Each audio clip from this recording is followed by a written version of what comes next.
Well, welcome to the channel viewers. Dr. JWA, theologist, bringing you the life of Muhammad and the verified revelation structure of the people of the book, episode 25, the emotional exile for the Muslim in the Islamic ideology.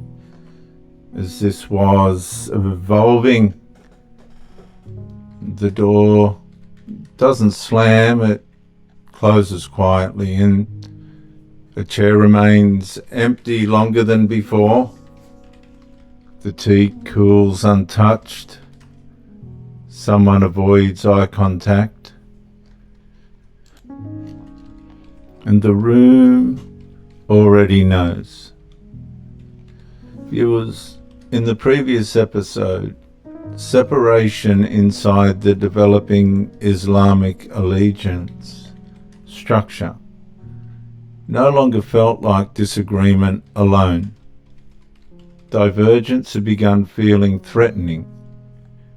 And in this episode, the consequence becomes deeply personal for the Muslim: the emotional exile. Because once identity, emotional safety, inherited meaning, and collective loyalty fuse deeply enough together, the Muslim listener who questions is no longer merely answered. He is gradually repositioned, not publicly at first, rationally, psychologically, spiritually. The atmosphere marks the Muslim before formal rejection ever arrives, and at first, exile feels almost invisible. Delayed reply, a conversation shortened unexpectedly, an invitation quietly forgotten, a smile that no longer reaches the eyes. Nothing fully stated, but the Muslim's nervous system already understands belonging is being withdrawn.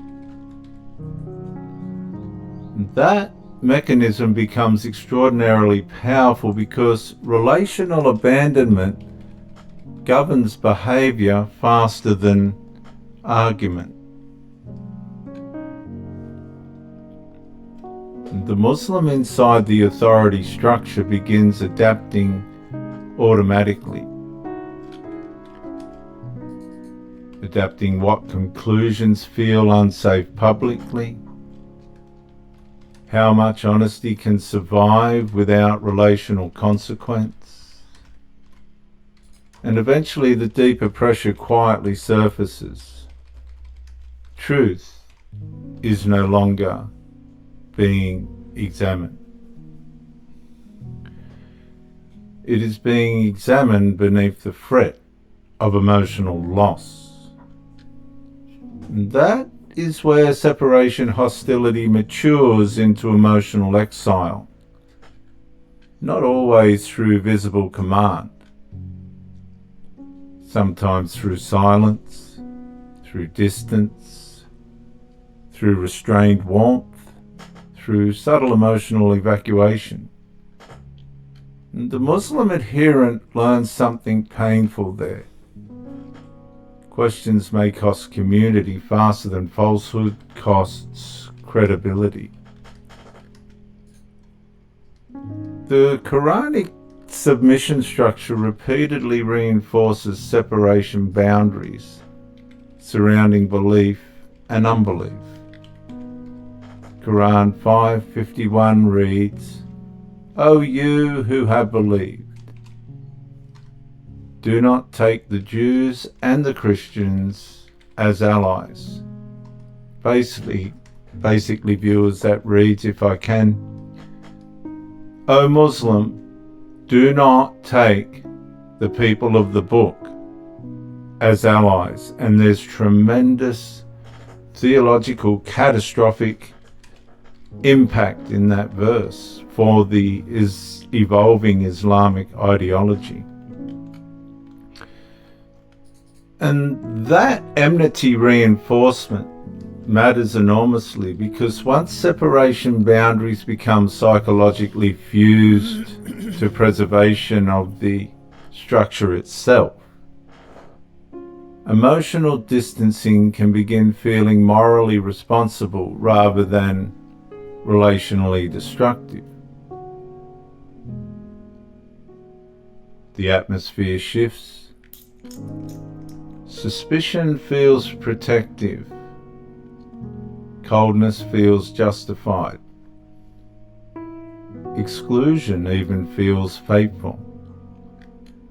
And eventually, the one tied to the Islamic allegiance structure begins carrying a burden the collective rarely names honestly. Loneliness produced by loyalty conditioning. That is not simple disagreement. That is behavioural governance operating through emotional consequence. The prophetic moral witness carried among the people of the book applies a radically different pressure. For the people of the book, truth must still endure examination. Conscience must still stand before God, and the vulnerable must not be sacrificed beneath collective preservation. And spiritual claims must remain accountable to verification rather than emotional shielding.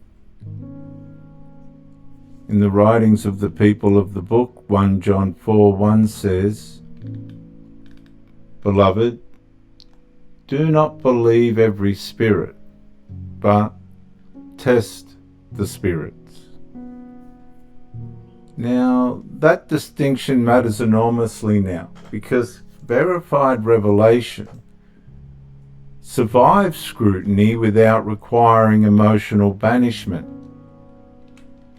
inherited suspicion, atmosphere managed by conformity, or fear conditioned belonging to preserve an ideological allegiance. Yet, beneath the surface, beneath the silence, the unresolved question still remains standing in the back of the Muslim's mind. Does Muhammad's developing Islamic ideological authority structure truly reflect continuity with the prophetic moral witness carried among the people of the book? Or has emotional exile become another mechanism protecting the expanding submission-based structure from open examination? And as these covert inner struggles within the Muslim's mind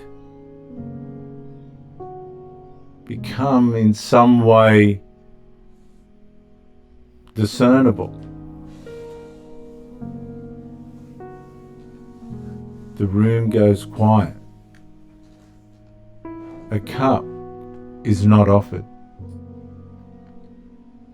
The phone stops ringing.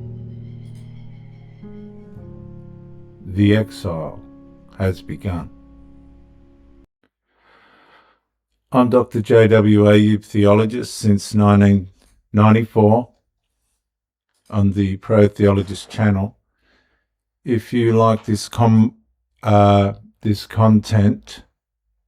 press like, subscribe, maybe even ring the bell just to let us know that somebody is there, and comment to educate me and share the video with somebody else to make the world a better place.